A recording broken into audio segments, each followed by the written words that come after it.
Hello guys, this is Divyansh and you are watching daily current capsule. USA के political scientist और उनके former secretary of state Henry Kissinger की एक बहुत famous quote है, America has no permanent friends और enemies, there are only permanent interest. और अगर इनके इंटरेस्ट की बात करें तो इन्हें ऐसे ही देश पसंद हैं जो प्रो यूएस हों, जो उनकी बात सुनते हों, जो यूएसए के इंटरेस्ट के अकॉर्डिंग अपने इंटरेस्ट बनाते हों। और दुनिया में ऐसे कई देश हैं जहां यूएसए के द्वारा गवर्नमेंट्स बनाई गई हैं और वो वही काम करती हैं जो यूएसए के इंटरेस्ट के अकॉर्डिंग सही होते हैं। और जहां उनके अकॉर्डिंग काम नहीं होता वहां पर वो रिजीम चेंज करवा देते हैं, सरकार गिराकर नई पपेट गवर्नमेंट बनवा देते हैं। और यही रीज़न है इनके इतने लंबे टाइम तक सुपर पावर बने रहने का, क्योंकि वो अपने अकॉर्डिंग सरकार बनाते और गिराते आए हैं। और अब दुनिया में ऐसे बहुत सारे देश हो चुके हैं जो उनके अकॉर्डिंग अपनी पॉलिसीज़ को फ्रेम करते हैं। ऐसे कुछ एग्जाम्पल्स हम आगे इस वीडियो में भी देखेंगे। लेकिन अभी के लिए हमें ये बात समझनी होगी कि यूएसए हमेशा से ही स्ट्रैटेजी प्लानिंग करके अपनी फॉरेन पॉलिसी बनाता है। ये लंबे टाइम के लिए प्लान्स बनाते हैं, 5 साल, 10 साल, 15 साल, 20 साल। और इनका एक रूल है कि आप जिस देश के साथ रिलेशंस इंप्रूव करना चाहते हैं उसके लीडर को समझिए पहले कि वो क्या चाहता है। इनके यहाँ एक सेइंग है, do what they like and take what you like. और यही स्ट्रैटेजी ट्रम्प की अपने पहले कार्यकाल में थी, जब वो 2016 से 2020 में प्रेसिडेंट रहे थे। उस टाइम उन्होंने इंडिया के साथ बहुत सारे एग्रीमेंट साइन किए थे, बहुत इंपॉर्टेंट एग्रीमेंट्स थे, जैसे लेमुआ, कॉमकासा, बैका। बहुत बड़े बड़े इवेंट्स ऑर्गेनाइज करवाए थे, जैसे हाउडी मोदी, नमस्ते ट्रम्प। पाकिस्तान के ऊपर भी काफ़ी सारे सैंक्शंस लगाए थे, उन्हें FATF की ग्रे लिस्ट में डाल दिया था, उनकी फंडिंग बंद करवा दी थी। और ये सारे ही मूव इंडिया को इम्प्रेस करने के लिए थे। उस समय हमें भी लग रहा था कि ट्रम्प तो हमारे लिए बहुत फ़ायदेमंद प्रेसिडेंट है, अगर ये आगे दोबारा प्रेसिडेंट बनते हैं तो उससे इंडिया और यूएसए के रिलेशंस और इम्प्रूव होंगे।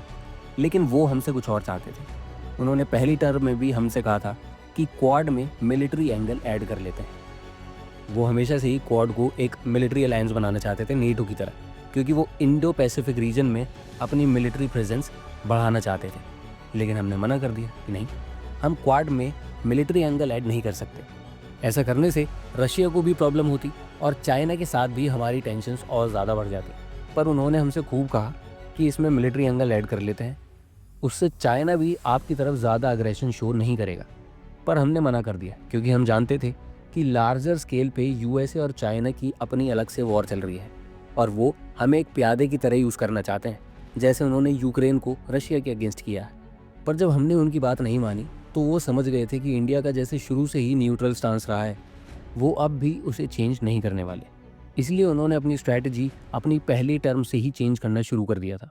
आपको याद होगा 2019 में इंडिया से GSP स्टेटस वापस ले लिया था।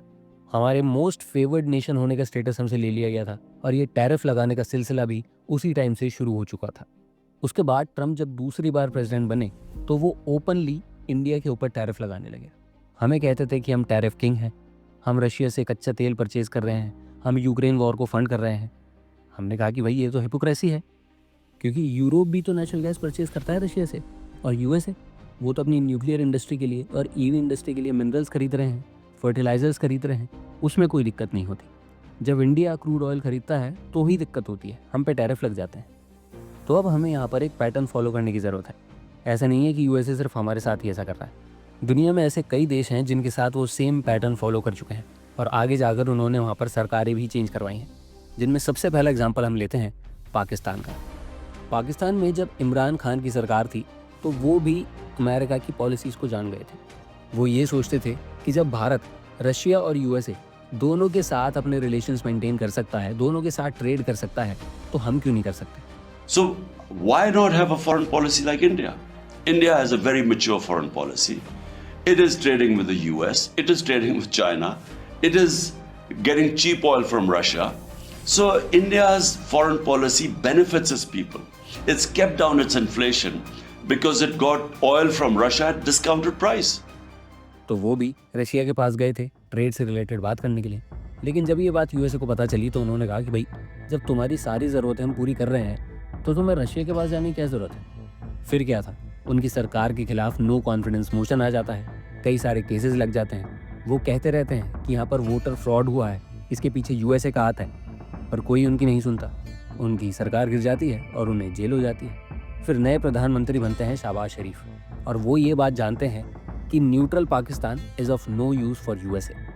वो ये भी जानते हैं कि उन्हें प्रधानमंत्री किस वजह से बनाया गया है, सिर्फ ऑर्डर्स फॉलो करने के लिए, और वही वो कर रहे हैं। उनके प्रधानमंत्री बनने के साथ ही IMF से जो उनके इतने लंबे टाइम से नेगोशिएशंस चल रहे थे वो सारे अप्रूव हो जाते हैं, उन्हें बेल आउट पैकेजेस मिलने लगते हैं, F-16 फाइटर जेट्स की डील हो जाती हैं, और तो और पाकिस्तान उनका काउंटर टेररिस्ट पार्टनर बन जाता है।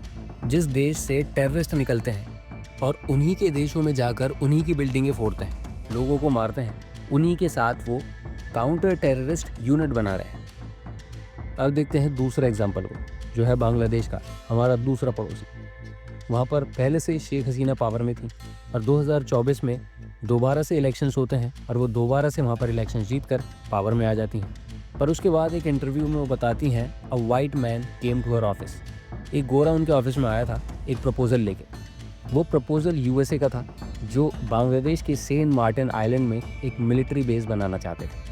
लेकिन शेख हसीना उन्हें मना कर देती हैं कि मैं आपको यहाँ पर मिलिट्री बेस बनाना अलाउ नहीं कर सकती। उसके कई रीज़न थे। पहला रीज़न तो यही है कि बांग्लादेश के इंडिया के साथ बहुत अच्छे रिलेशंस हैं, और अगर वो यहाँ पर USA का मिलिट्री बेस बनवा देंगी तो उससे इंडिया की सिक्योरिटी को भी थ्रेट होगा। भले ही हमारे रिलेशंस USA के साथ अच्छे हैं, लेकिन हमेशा ही अच्छे रहेंगे इसकी भी तो कोई गारंटी नहीं है। दूसरा रीज़न, उन्हें चाइना से भी हेल्प मिलती रहती है, तो चाइना भी नाराज़ हो जाएगा। तीसरा रीज़न, रशिया। वो रशिया को भी नाराज़ नहीं कर सकते, क्योंकि रशिया और इंडिया दोनों मिलकर रोपुर न्यूक्लियर पावर प्लांट पर काम कर रही हैं, जो इलेक्ट्रिसिटी जनरेशन के लिए बांग्लादेश में बनाया जा रहा है। तो इन सभी बातों को ध्यान में रखते हुए उन्होंने USA को मना कर दिया कि मैं आपको यहाँ पर मिलिट्री बेस नहीं बनाने दे सकती। उसके बाद भी जब वो इलेक्शन जीत कर वहाँ पावर में आ जाती हैं, उसके थोड़े टाइम के बाद उनके इलेक्शंस के ऊपर सवाल उठाए जाते हैं कि यहाँ पर इलेक्शंस रिग्ड थे। इलेक्शन कमीशन पर सवाल उठाए जाते हैं, वहाँ पर भी सेम वोटर फ्रॉड का मुद्दा सामने आ जाता है। कहा जाता है कि शेख हसीना ने करप्शन किया है, वो अच्छी PM नहीं है, ऑटोक्रेटिक गवर्नमेंट चलाती हैं, डिक्टेटर की तरह काम करती हैं। वहाँ पर स्टूडेंट प्रोटेस्ट होने लगती हैं और रातों रात ही उन्हें देश छोड़कर भागना पड़ता है, वो भारत आ जाती हैं। और फिर बांग्लादेश में USA अपना एक पपेट यानी कि मोहम्मद यूनुस को अपॉइंट करवा देता है एज अ चीफ एडवाइज़र, जिसका काम होता है वहाँ पर जल्दी से इलेक्शंस करवाकर सरकार बनाना। लेकिन अब 1 साल से ऊपर हो चुका है, वहाँ कोई इलेक्शंस नहीं हुए हैं और आगे भी कितना टाइम लगेगा उसका भी कोई अंदाज़ा नहीं।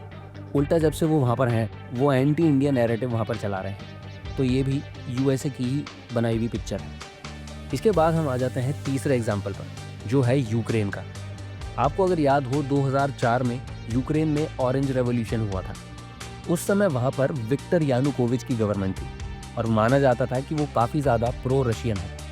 और ये तो USA के लिए दिक्कत वाली बात थी, क्योंकि USA हमेशा से ही नेटो को ईस्ट में एक्सपेंड करना चाहता था। वो चाहते थे कि नेटो बढ़ते बढ़ते बिल्कुल रशिया के बॉर्डर पर आ जाए, ताकि वो रशिया को चेक में रख सकें। लेकिन अगर यूक्रेन में प्रो रशियन गवर्नमेंट होगी तो ऐसा तो हो ही नहीं सकता। इसलिए फिर उन्होंने वहाँ पर भी अपना प्रोपेगेंडा स्प्रेड करना शुरू किया।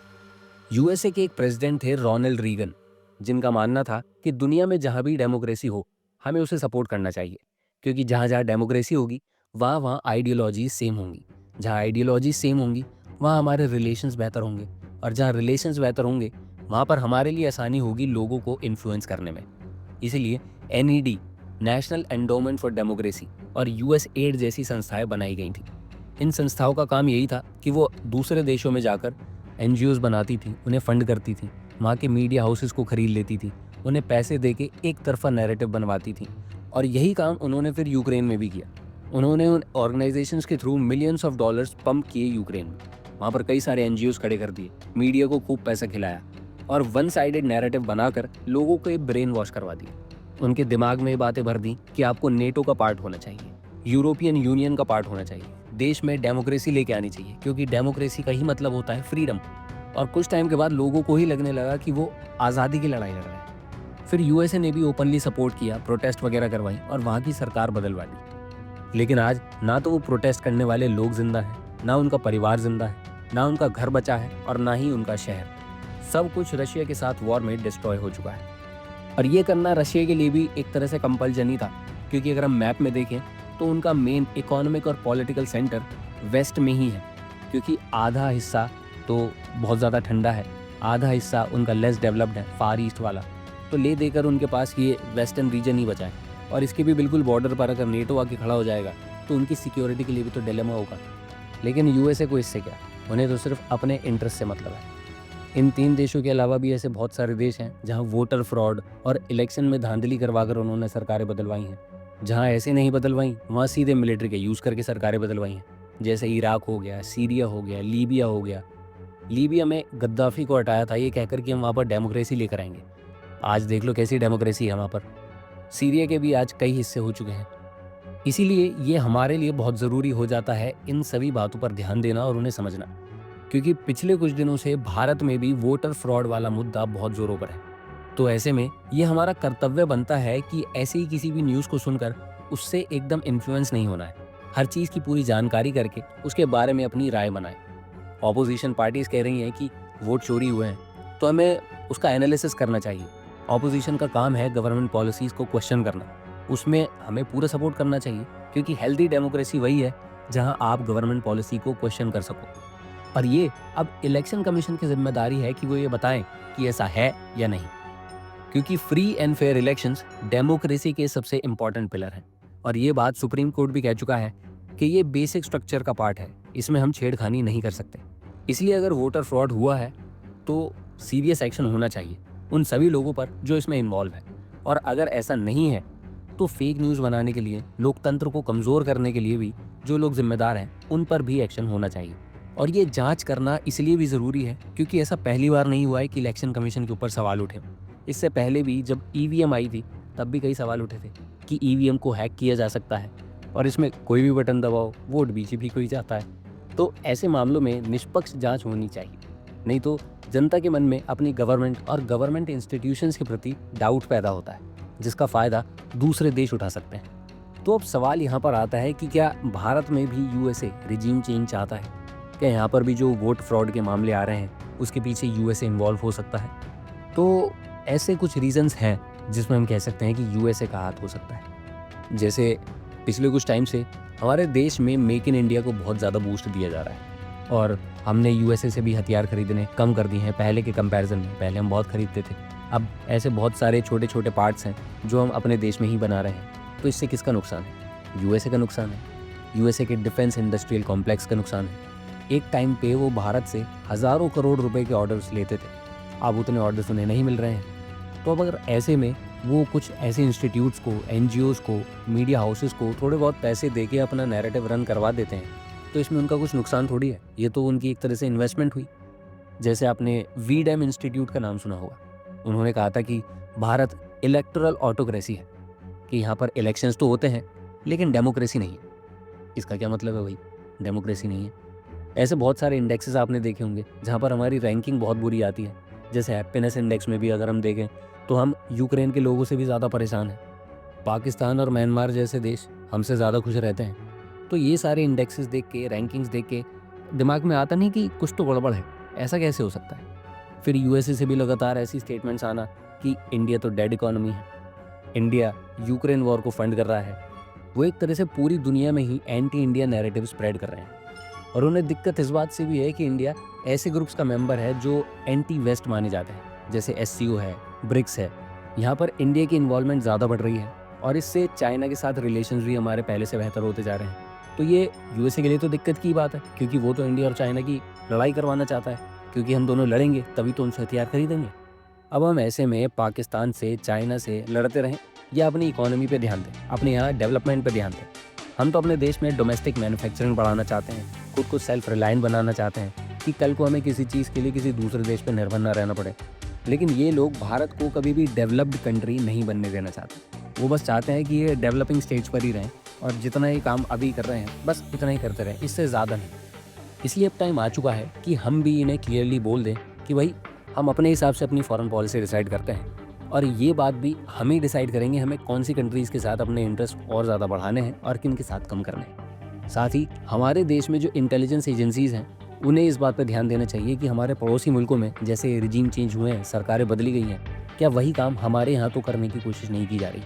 इसके अलावा हमारे यहाँ जो इलेक्शन कमीशन है उसे भी अपने अंदर कुछ रिफॉर्म्स लाने की ज़रूरत है, खुद को और ज़्यादा ट्रांसपेरेंट बनाने की ज़रूरत है। और जब भी कभी उनसे सवाल किए जाए तो अपनी पूरी जिम्मेदारी के साथ वो उन सवालों के जवाब दें, क्योंकि फेयर इलेक्शन होना डेमोक्रेसी के लिए बहुत ज़रूरी है और डेमोक्रेसी विश्वास पर चलती है। और जब लोगों में ही विश्वास नहीं रहेगा तो इससे सबसे ज़्यादा दिक्कत हमारे देश को ही होगी। तो इसके बारे में आपके क्या व्यूज़ हैं मेरे को कमेंट्स में ज़रूर बताएं। वीडियो अगर आपको पसंद आई हो तो उसे लाइक करें, शेयर करें, और अगर ऐसे ही नेशनल इंटरनेशनल रिलेशन से रिलेटेड टॉपिक्स आपको पसंद आते हैं तो आप इस चैनल को भी सब्सक्राइब कर सकते हैं। Thank you for watching this video. This is Divyansh.